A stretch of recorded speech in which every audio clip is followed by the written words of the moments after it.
This is a special edition, our St. Patty's Day Making Waves, featuring our buddy Schuyler from the band He Is a Legend from Tar Heel State. Hi.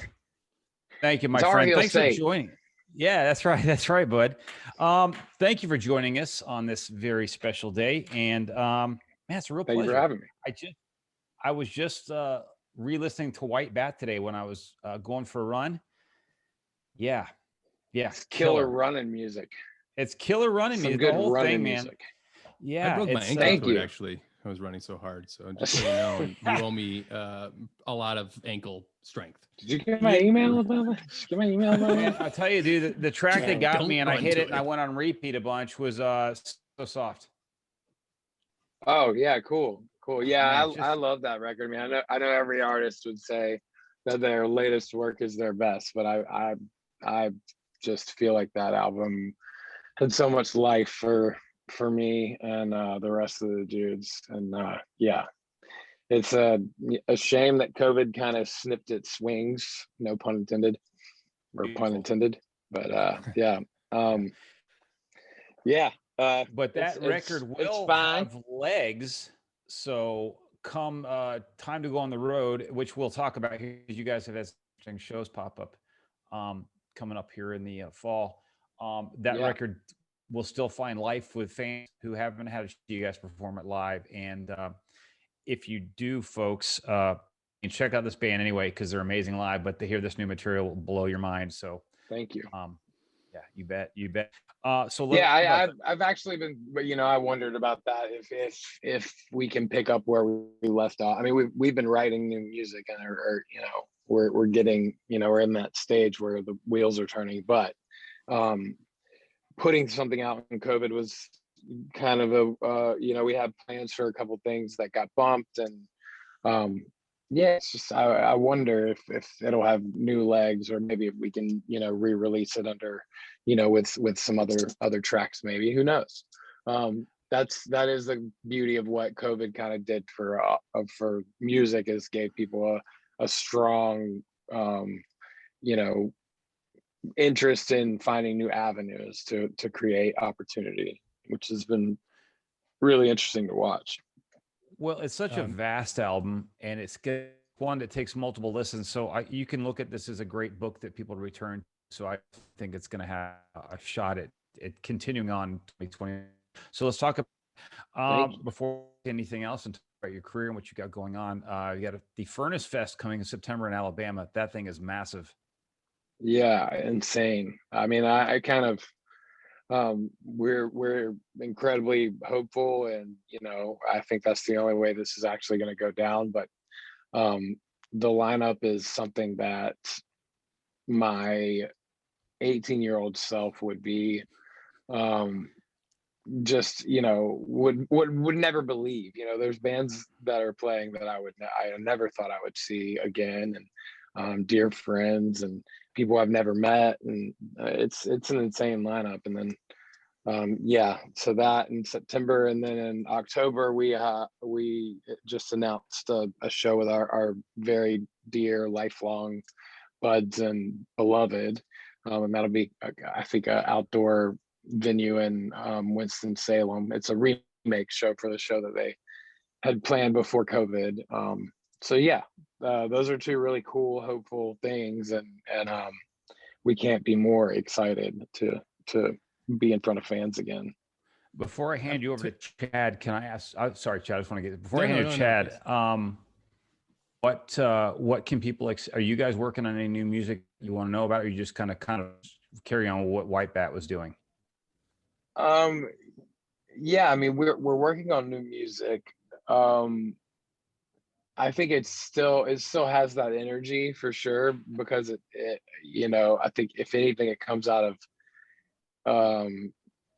some amount of just like anger, and we're still kind of in that phase, and we're still riding the wave of that interest in that album, and that branding of that album is still really cool to us. So I don't think it would be like a continuance. Every He Is Legend record sounds different than the last, and we will probably always do that. But I think that it'll be bridged out of a crazy set of events that we all witnessed. I mean, I think we always pick that up in art, the things going on around you. So yeah. Who knows? We're definitely in early stages, but we're excited. We're excited, and we've had some new movement going on, which just also adds hope. A new practice room, and things that just just give you a brighter tomorrow, or hope for a brighter tomorrow. I think those are positive things to implement in your life. Absolutely. Have you ever been surfing before? Yeah. When I was younger, I live on very close to the beach, not on the beach, but when I was younger, I was trying to get into it, and I'm just very lanky and tall and clumsy, so I never was good at it. But I'm in the water a lot during the summer, and I try to do a lot of my meditative time out there, just because I'm a Pisces as well, so I'm at home at the beach. The reason why I ask is because when you were saying what you were saying specifically about White Bat and this record cycle and all of the things that, you certainly have went through, and I'll touch base back on that in a second. It reminds me of like the barrels of waves. And when you usually come in sets of threes, right? And when you're riding that wave, that is the release of White Bat, you go out there on the road, subsequently you have to do half of the tour before getting the call that says you're gonna die if you don't come back home. You're gonna kill other people. That's like the first topple you take. And I'm not a big surfer. I learned how to surf before we went and did our last record as an existential crisis that I was in, and I needed to figure out. So I was just listening to that. I'm thinking about here comes the second barrel, and this is like the version of the record's not over. You just get to ride a little longer. And will there be a third barrel? I don't know. You never know, but that's the whole point, is you couldn't ask for a better, the record rules. You put out a bunch of media, great videos around it. You already started a tour. You might as well celebrate it in some way, shape, or form, no matter what you're doing now, as far as writing in the new spaces. For and the sure. other areas I agree.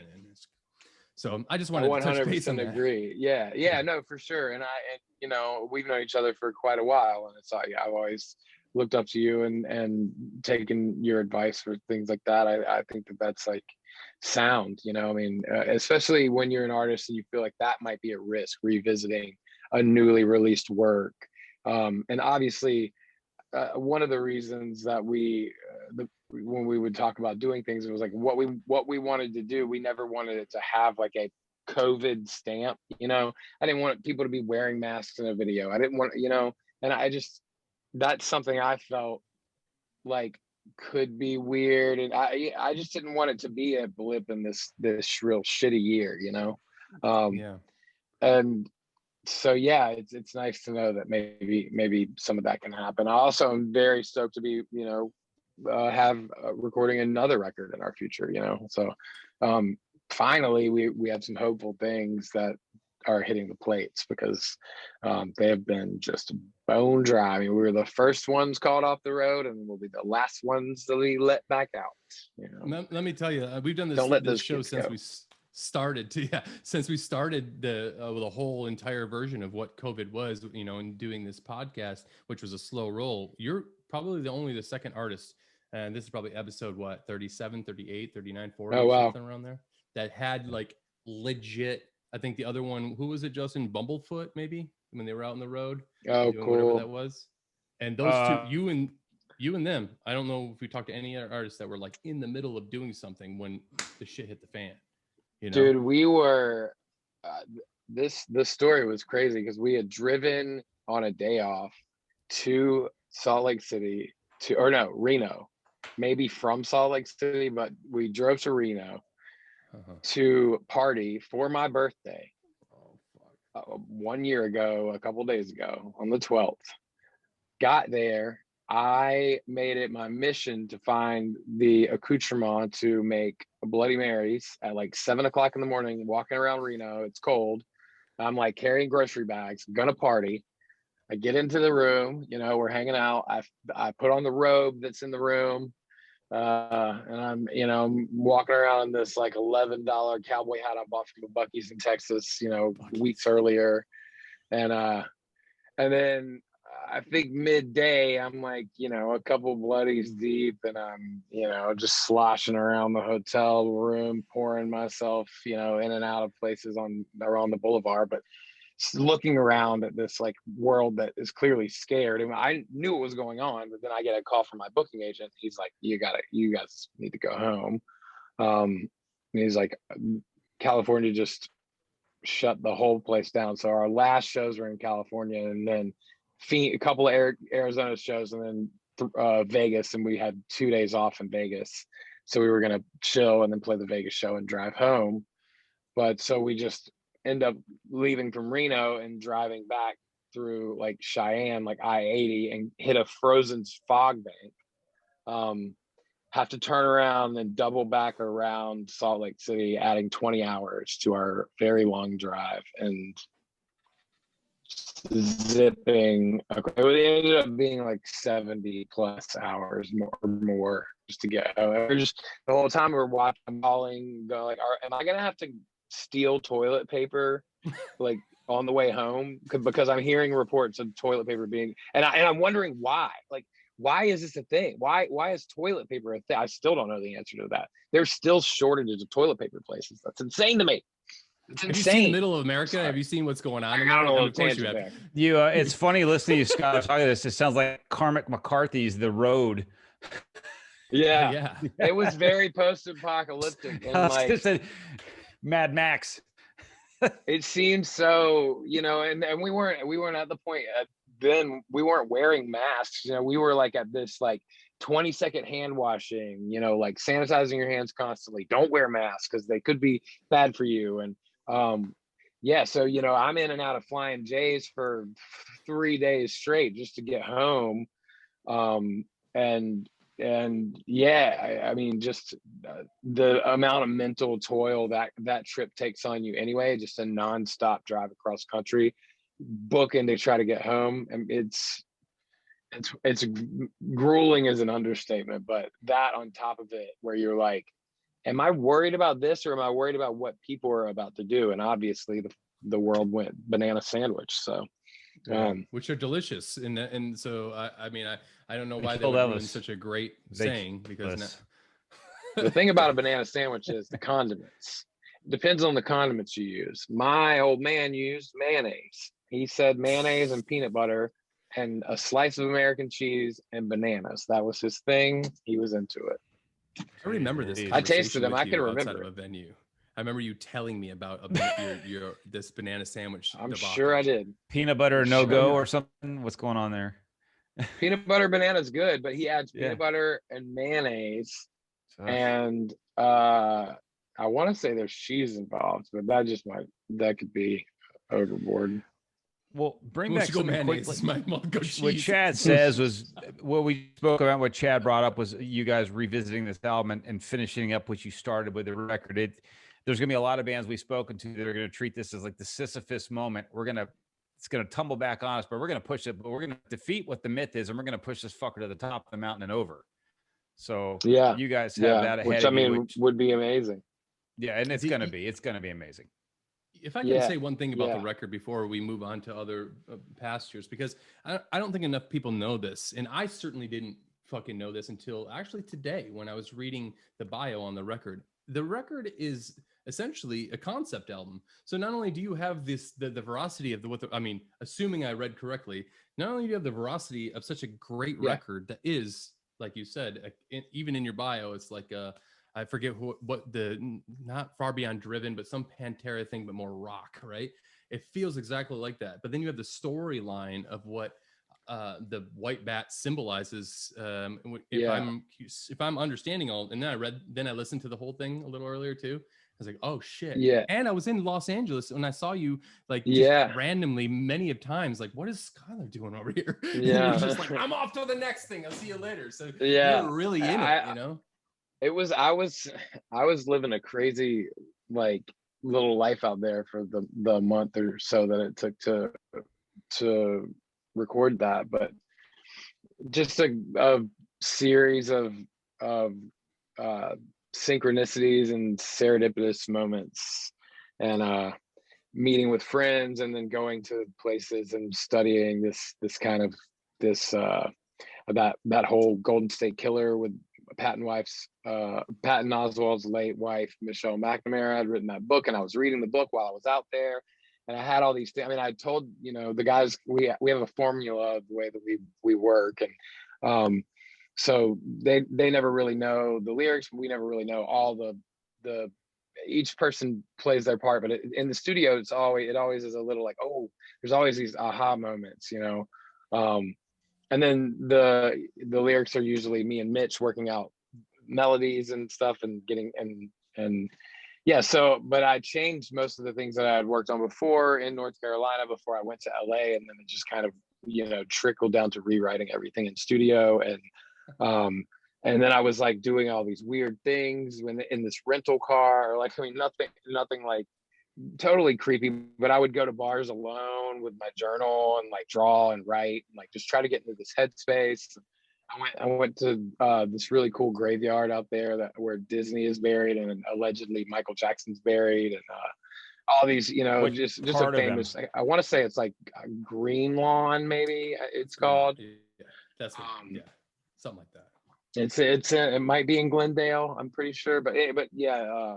I would go and just take walks out there and kind of, just getting into just a different headspace, and it was cool. I talked to a friend of mine who is also a podcaster, and he was just kind of like, "What are you doing, man?" He's like, "What are you doing? You can't be going to bars alone and then drawing people." He's like, "That's kind of weird." I was all right, but yeah, I definitely got into a cool writing process or lyrically, and then I always like to twist my lyrics and wordplay around the fairy tale kind of format with songs, and then mix that with just pop choruses. That's my favorite thing to do in our band, and for this record I just felt like there was a more youth to it, and it was more raw and had this anger, and there were these these songs that I considered like protest songs, but then it was like,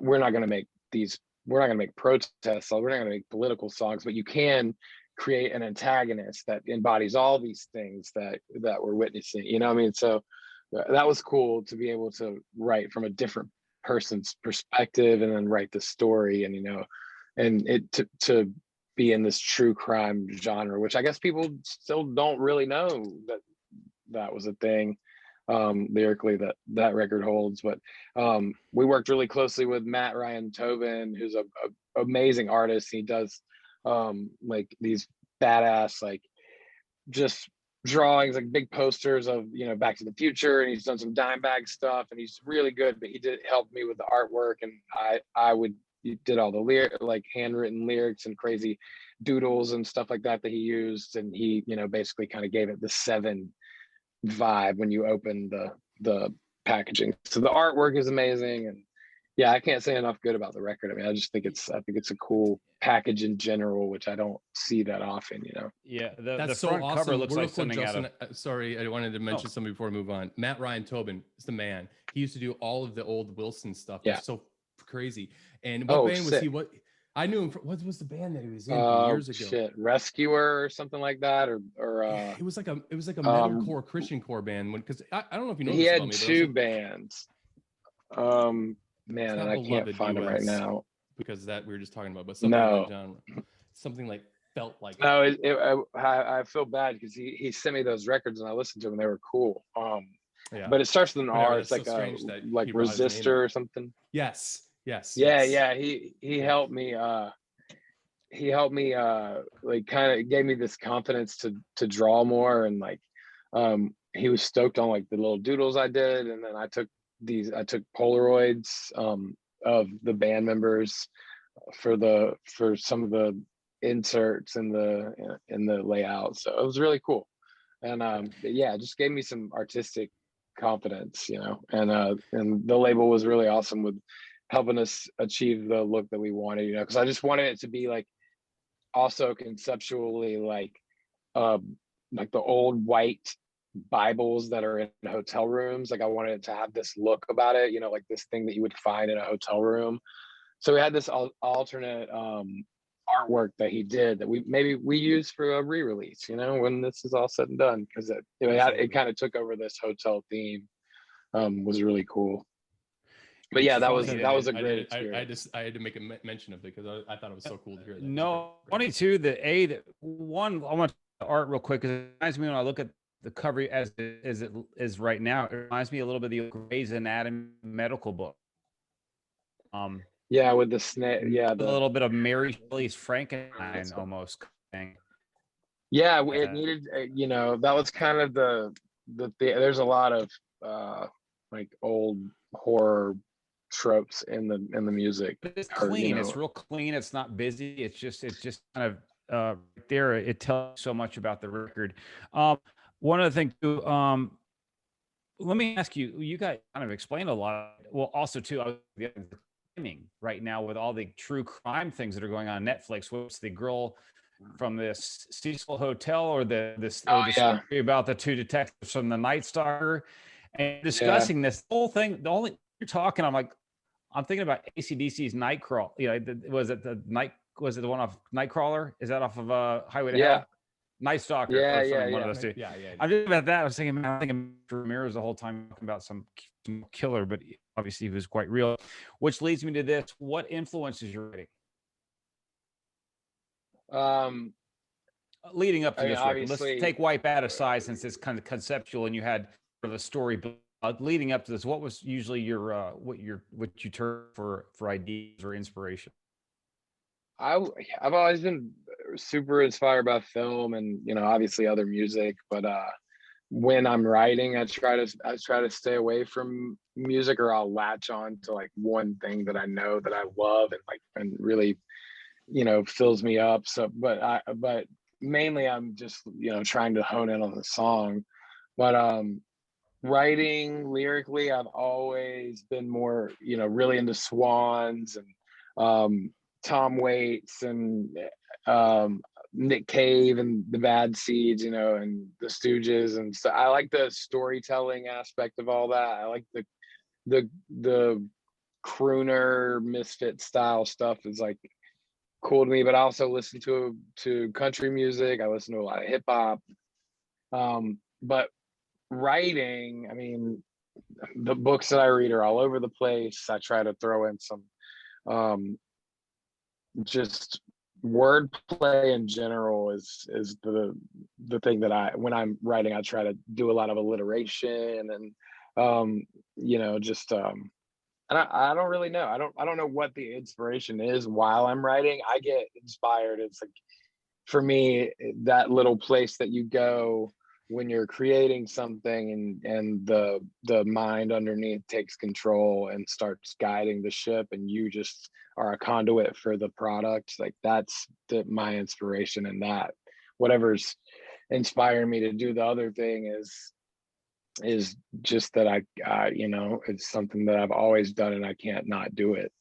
But yeah, I think I just get in that place and it starts to pop, and then, you know, the connections start to be made. And I'm sure most of my writing, I'm sure somebody could go through and critique the way that I write and find whatever style I have. I don't know what it would be called, but I'm sure that it stems from like my earliest loves of, like, you know, reading Kerouac and you know, like House of Leaves and just diving into these crazy books, you know, like trying to break my mind and reading esoteric stuff and you know, that all comes from me trying to find spiritualism from being raised as a Southern Baptist. So just looking elsewhere for answers when I kind of opened the door to walk out, you know, it was easier for me to read, you know, the Bhagavad Gita or to research any religion and find like the Tibetan Book of the Dead making more sense, or making just as much sense as any other thing I had read. So but yeah, I mean, I'm inspired by all of those things too, like, you know, the mountain harmonies of the church that I grew up, you know, going to, and you know, I played drums with my my stepfather and my mother in a Southern gospel band when I was, 14, 15, 13. And we would go to churches and play. So, I mean, I got these kind of like backwoods rock, people who weren't skilled, they weren't taught, they were self-taught, so they, it was always these weird renditions of music. And yeah, those things still inspire me thinking about certainly those then moments. Your music is certainly a product of your environment. So 100%. Yeah. Yeah. And I think that's the other thing why, being in LA and usually it's kind of a bummer. Like when the last time I was out there was for Heavy Fruit and I was just in such a bad spot. And the music of that album definitely has a tone, and you can kind of, that's what we do as artists, when you kind of are allowed to be vulnerable and you're allowed to show your emotion in those ways, especially when you're recording an album. But that album, I was in a personally dark place, and it was the first time I had ever gone to LA to record. Pardon me. But yeah, it was just so it made it like a bad feeling. Not that the record was bad, but it was a darker record for me. And then this time, it seemed more playful and whimsical because I was having fun, and I was also being able to write from someone who wasn't me. And I was using personal experience at times, but it would normally just end up being this, these silly rhyme schemes that I could get away with making because I'm writing a character that may or may not be real. He may or may not be, evil. He could be the self-conscious of someone, so it's like, I guess the way that I describe the lyrical content of White Bat is that this guy is breaching in and out of, or like, like breaching the surface of reality, and this, this insane underwater world, I guess, kind of like, to use the Get Out trope, like where he dips into the nothing or whatever they call it, or the, the underneath. And is this me or is it somebody else? Yeah, or yeah, am I doing this? Am I the one doing it? Kind of like, in a Memento vibe. But so it'll go from, different ages of this person and different crimes and things like that. And I don't know, it was fun because I've always loved true crime, and I've always loved cinema, and I've always loved trying to like paint a picture with each song would be like a little mini, story about a thing, and da-da-da.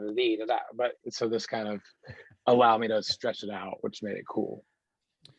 If you don't mind, and I don't know if it's something you could talk about often. I certainly wanted to research it before we asked you, just so if it was a source subject, I didn't like go like, you didn't go like, Chad, you motherfucker.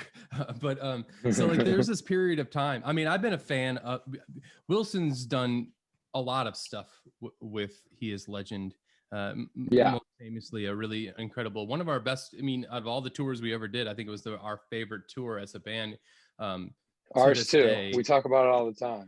It was just like, it felt like a family, like it just felt like for the first time, that because we were it was probably the first time that we were like in a situation with like, I mean, that we were like super nervous. We've been super nervous before, but like a lot of us, specifically Jason and I, and Kyle especially, we grew up listening to you guys, and Maylene and Sons of Disaster was on that tour. When I say grow up, we're the same age, but like it was how we cut it. You did it. You crossed. I came from a weird Christian. I wasn't ever a Christian, but I was a Christian in a Christian metalcore band, and I ran with all those people in my old band back in the day. So it was like, that's what I want to be. I want to fucking be balls out like those dudes, And looking at your records from like, 902, 90125 all the way down to It Hates You, and It Hates You at the time was like, for me, when it came out, I was like, this is the best record that I've heard.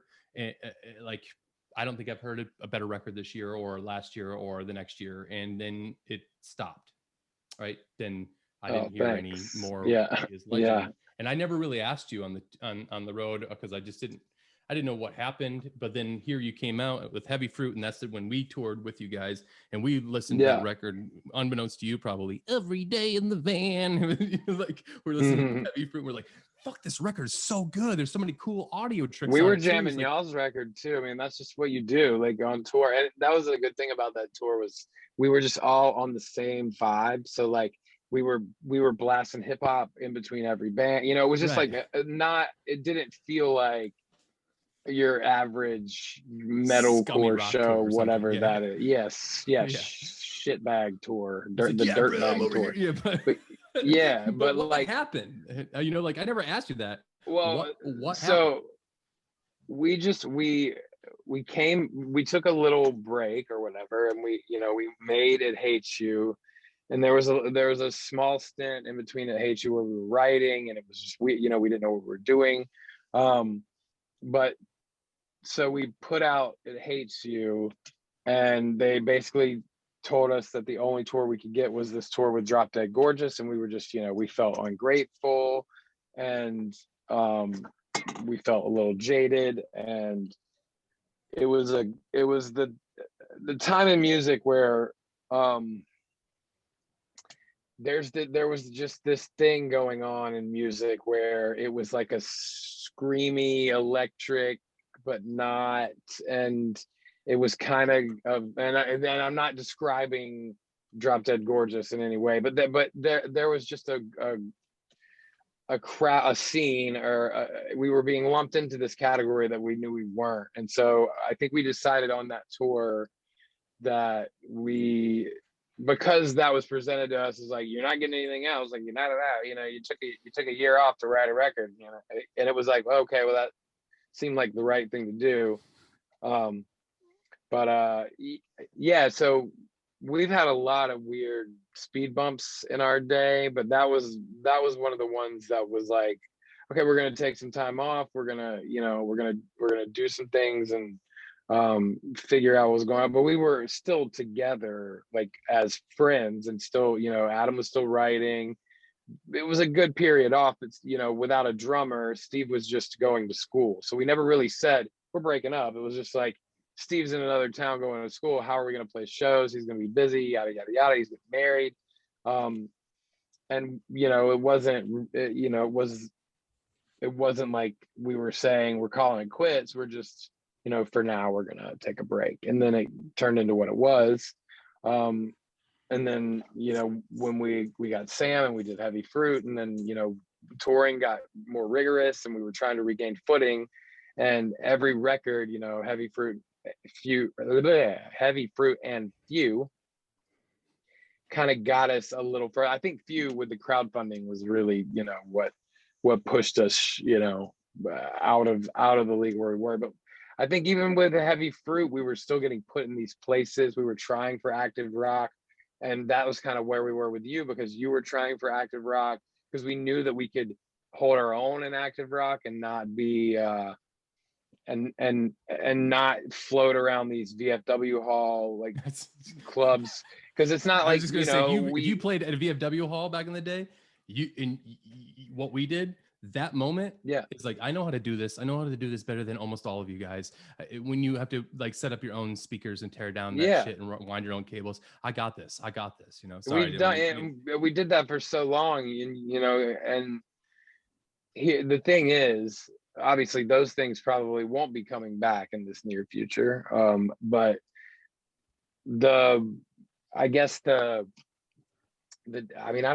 actually don't know the difference, like I don't know where the difference lies. I think we're in this space now where everything's up in the air and we're just waiting for everything to fall back down. So I don't know. I kind of trailed off there for a second, so now I'm like, no, I think I interrupted you, but I think where you were going is you stopped only because of necessity, and where you wanted to be something different than maybe, not that you wanted to be something different, but you felt differently about yourself and the art that you were creating, and you knew that it sonically sounded different, and you didn't want to get stuck in a situation that didn't speak to the honest of your heart. Well, there were bands that we dug touring with that were in that scene, and that was fine. But it was like, we weren't a part of that scene. And mixed media shows, to me, have always been, I think they make more sense in capturing the audience, or used to, because now the audience is just like, what, but I don't know. I like a variety. So that's why I like the festival, because I can go see Run the Jewels and then go down the street and see Nine Inch Nails. I think that those things are rad, and certainly it is a great honor to be playing with those people, even if you're opening a side stage. It's amazing. But yeah, I think for us, we were like, we can't be playing these, you know, backyard barbecue hot dog venues and sleeping on somebody's floor anymore. Like we were like almost 30 by then, maybe, or, you know, getting old enough to be like, I just don't have it anymore. And also because back then the crowds that we were being lumped into a lot of times ended up being like the Norma Jean Chariot Christian hardcore crowd, that like there was no separation with the Madball hate breed crowd. There was no difference in those crowds other than one wouldn't hang out with the other one. They wouldn't really vibe with the other. So I mean, it was like that crowd that we were playing in was like, it just wasn't nothing against those bands either. I love the bands that we're still friends with today. You know, it was just a crowd. We wanted to make the next step, and we wanted to go. And also, you know, we were tired of pissing off the fans that were Christian fans, and not, you know, just by expressing ourselves artistically and not coddling what we would do off stage, you know. So if we happen to be smoking weed in the alleyway, we wouldn't make an excuse for it. We would want to talk and ask why they thought it was wrong and like what made it wrong, you know, why, you know, we would engage with people. And I think that in the end that was a kind of a no-no, because we would go drink with kids, and we would, you know, I have been known to call a kid an asshole and point in his face, you know, because he said something shitty. He deserved it.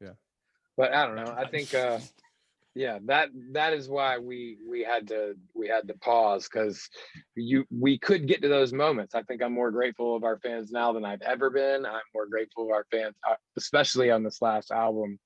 Seeing the response to White Bat was like, it was next level, you know. I mean, people were getting tattooed within the week of it dropping, and I mean, I like, you know, even with the tiny hiccups that happened with this, it was like the fans were so amazing, and still are to this day, like still asking us, you know, when's this happening? They respond to everything, and we've been pretty we're fairly silent during this whole thing. So yeah, it's a beautiful thing just to have those people in our corner. Hey, listen, I love it when artists come on here and your band and Chad's band or whatever toured together. Can you guys tell people, you guys have a story you guys can share about what happened, anything killer or strange or just insane that happened on your tour together? I mean, I definitely remember one specific thing. That won't incriminate anyone? Yeah, it will definitely incriminate somebody, but I don't think he's listening, nor would he listen either way. Anyway, do you remember? I know there's tons of the guitar player stories. No, this is a Maylene actually story with the guitar player. Oh my god! Remember when Dallas beat his ass and left him on the side of the road? And they showed up in Vegas, and we all had Wilson had to finish the whole tour playing guitar for Maylene. Oh yeah, I forgot about that, man. There's so many things. That was a wild tour. It was Josh, not Josh. Yeah, why can't Jason I was the fill-in guitar player. Jake. Yeah. So the guitarist from Maylene got beat up, and then Jason had to fill in for the rest of the tour to play guitar. Is that what I'm hearing? Yeah. Why did who beat him? Who beat him up, and why was he beat up, and who beat him up? I think at that time he might have had, you know, sometimes you've been something that you can't bend back, and I think he might have had he might have, you know, and I don't want to speculate and wonder what it was or diagnose the fucking guy right now, you know, but I felt bad for him. But yeah, that was a messy thing going on that tour. And as it happens with lots of bands, like there's so many bands have some messy shit go on tours. You know, we're lucky that we've been pretty consistent, albeit, you know, the road kind of pins down our second guitar players for one reason or another. But me, Adam, and Matt have, you know, our best buds, and Jesse is one of my all-time favorite people and best buds now, you know. So the band is tight, and Zach Noble, we've known forever, and he's playing with us now, and it's been a tight little crew. So yeah, man, Matt we're and excited. Adam and yourself, you guys have been in the band since the very beginning, best friends and all that year from years and years and years ago, right? Well, Matt, Adam, Steve, and our friend Will Evans, who now owns a publishing company and bookstore in Dallas, in Deep Ellum. They started a band called Stronghold in high school, and then Will, I want to say he left for college, and then they wanted to keep jamming, so they had a second singer, and I joined and played some shows, and then the second singer left the band, and then we decided to go down. We went down the many different names that we had, and then finally, in I think 2003, decided to do He Is Legend, start touring with Beloved and Dead Poetic and Norma Jean, or Ludacris at the time. That old chestnut. Yeah, that's pretty wild to think about those times and those. Justin, to answer your question, I think that because I don't think we really did get there. The long of the short of the long would be, sometimes you just can't take somebody's shit when you've been around them for so long, to the point where it's starting to debilitate your own reputation, and I would assume that was probably what was going on inside of their band. However, we got to be the passengers along the ride to watch it all go down, and it was like a steady incline of incredible irritation that the other guys were suffering from it. Yeah, also the formula that was basically I'm assuming was just invented by some piece of shit fat cat who was just like, put them on the road, see how long they last. All right. Give me another cigar. They don't need money, give them beer. Yeah, just give them a little beer, give them 10%, that'll be fine. But I think that formula is made to break bands, and I think that's pretty unfortunate, because putting somebody on the road for such little money, opening a tour, I mean, the headliners aren't really making that much money, so the opening bands are making way less, and the people who, the kids still think the headliner and the opening bands are all rich millionaires.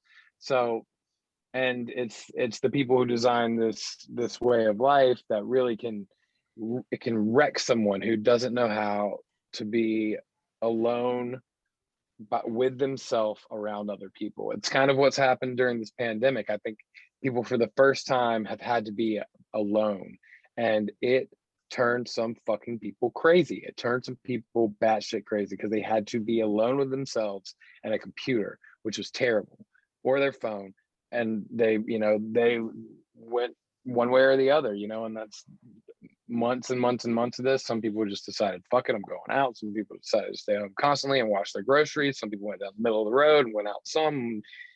It's wacky, man. But yeah, I don't. Let's talk about wacky. Let's bring up wacky. Can we have your ShipRocked experience? I think probably Chad has some good questions about ShipRocked. So I'll say this one. When I came on for the Stowaways, I have never been seasick before in my life. And the day that we rehearsed the songs for the Stowaways, I got so seasick. It took me out that entire day. There was a crazy storm that came over the Gulf. The boat was rocking back and forth. It was like, being in a shopping mall that's sloshing on the ocean. And when you think sloshing, like you think this movement here, it was more like,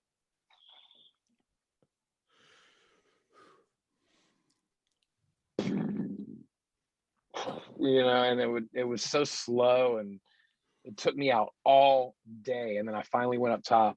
I ate some food. I got to the top, I think, to see Seven Dust or something on the main deck.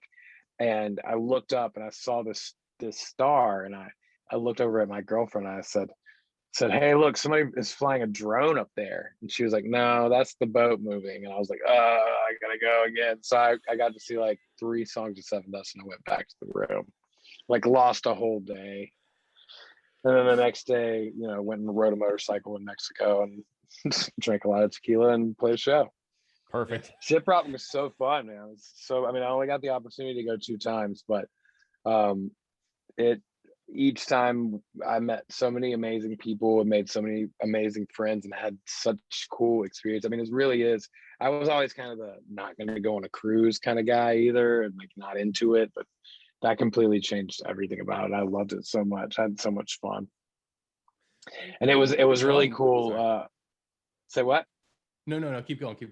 You might answer. Oh no, I ended up meeting Brian Posehn on that last one, and he didn't know anything about us, but we ended up, becoming friends, and he brought me up in his comedy show that the second night that he did it, and I wasn't there, and I didn't get to hear it, but he had mentioned how like I was like a Matthew McConaughey guy, just walked up on stage like I wasn't supposed to be there and sang 3 songs and ran off the stage. It's like, but I didn't get to hear this joke, and I saw him later, and all day long people had been going like, all right, as they passed me by in the hall. I'm going there you go, all right. I was like, I have no clue. Do people really think I'm pretty sure I was wearing a cowboy hat at the time, like to the nines, just looking crazy.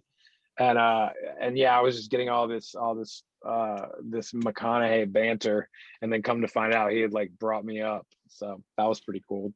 But yeah, he went on to super cool, right? Dude, it was so cool. But he also he mentioned us in an interview he did for the Grandpa Metal album that he put out. He did an interview and he mentioned White Bat, and I want to say Power Trip, because of new music that he's been listening to, and I think he brought up ShipRocked and how he met me, and he plugged White Bat, which was amazing. It was so cool. That's like the ultimate, like this leaning into the ShipRocked experience, but using Posehn as the catalyst here. I'm a huge comedy fan. I know you are, and Posehn in particular. There's very few of those like Venn diagrams that fit together like that. Like on a cruise ship with rock bands, and who's going to make the right jokes, right? Who's got the act that works?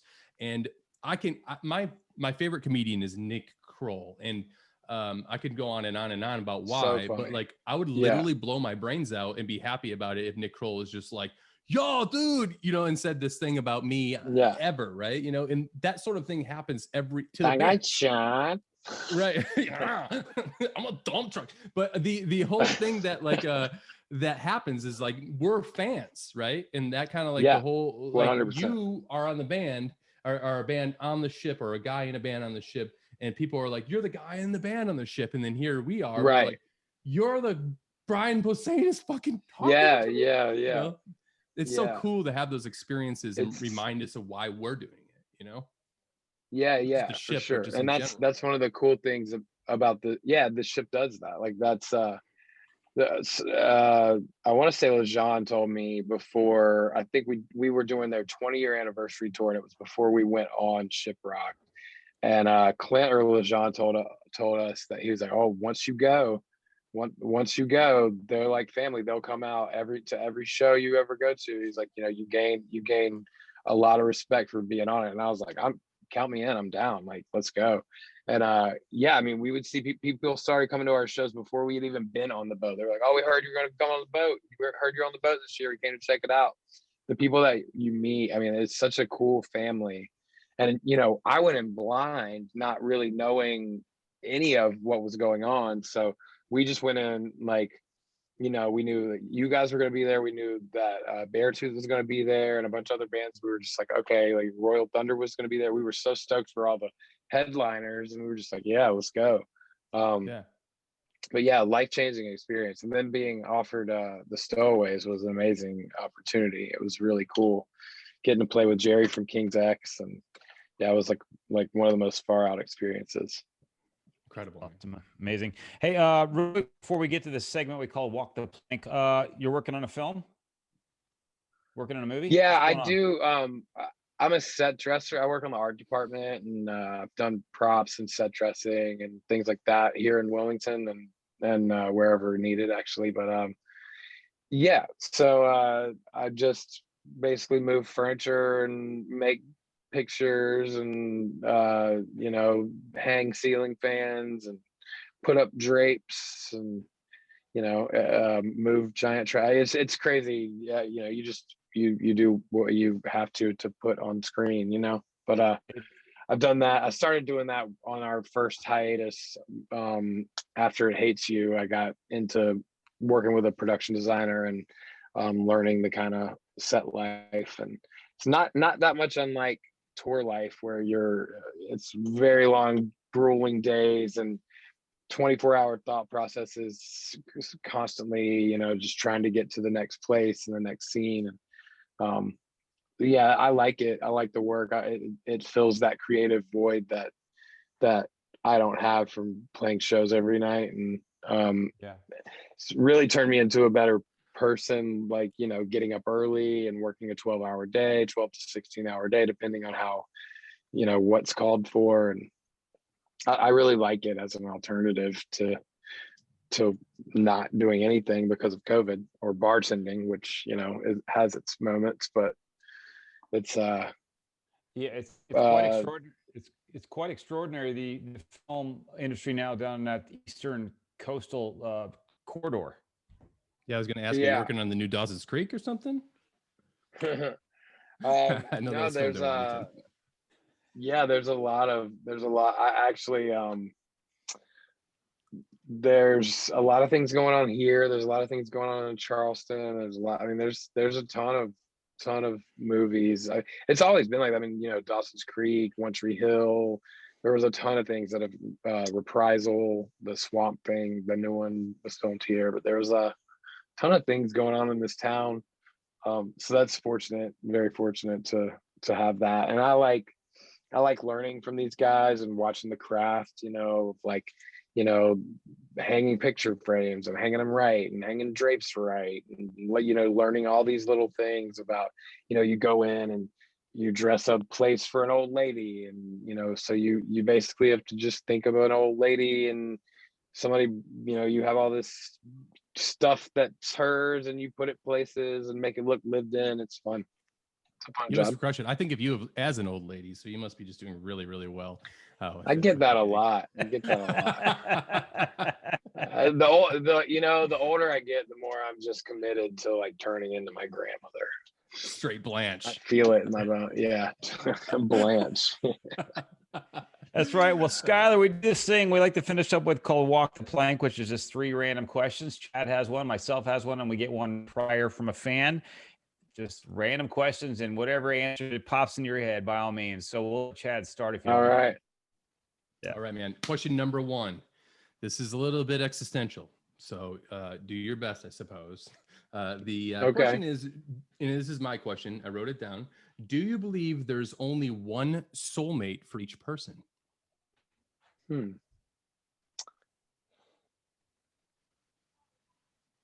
Only one. Ooh, the ghost. There's a ghost. Only one.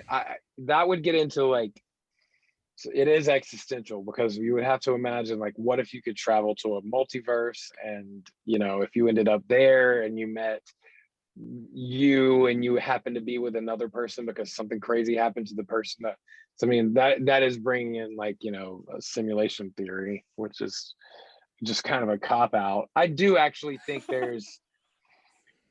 I'll tell you something. I've had a lot of thought about this lately, because I just officiated my first wedding.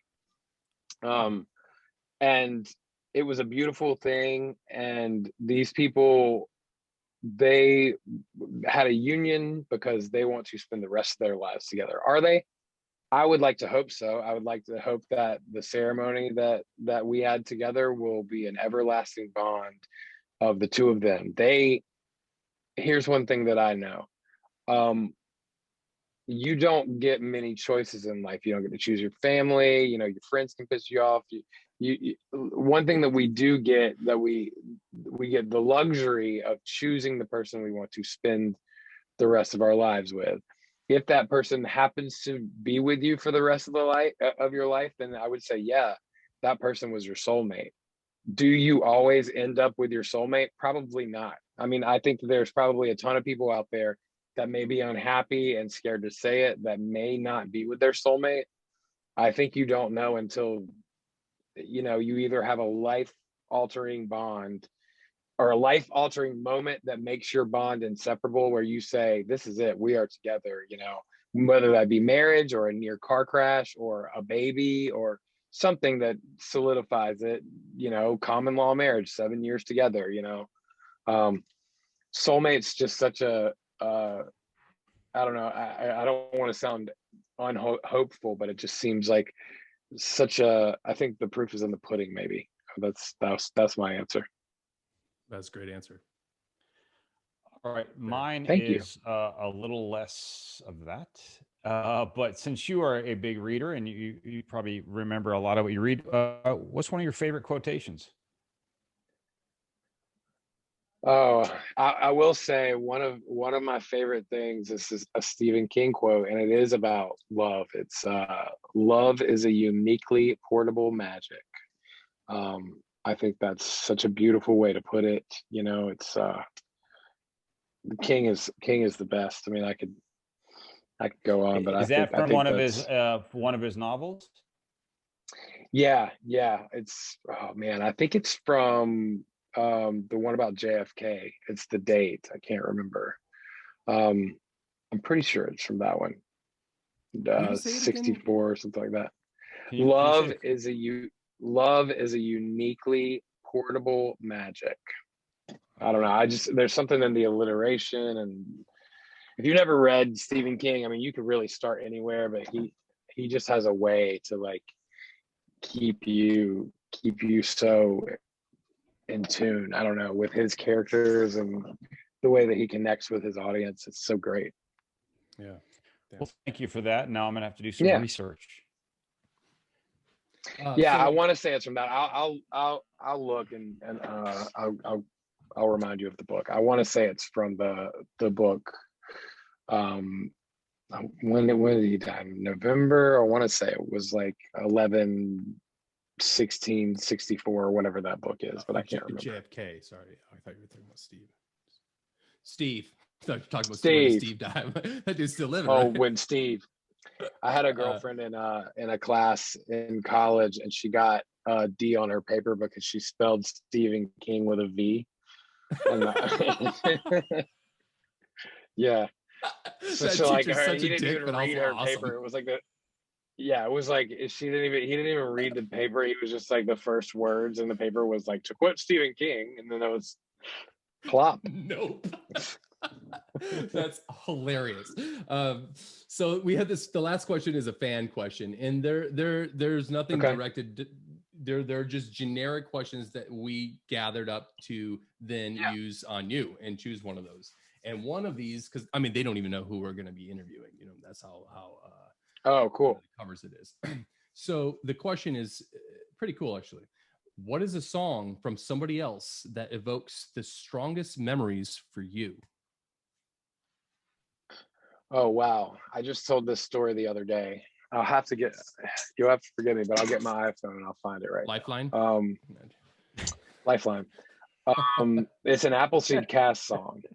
Oh, and okay. it was playing on a commercial the other day, and I was leaving a friend of mine's house who's passed away when I was younger. He was a good friend of mine, and it was a moment that I was listening to this song leaving his house, and it was just a really beautiful day. The leaves were blowing.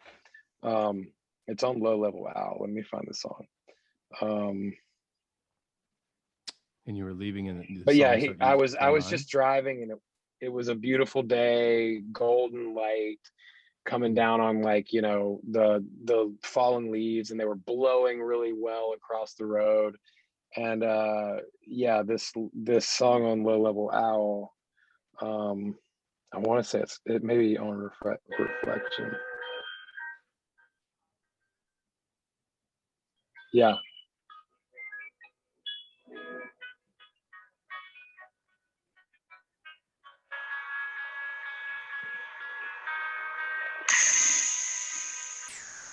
Oh yeah.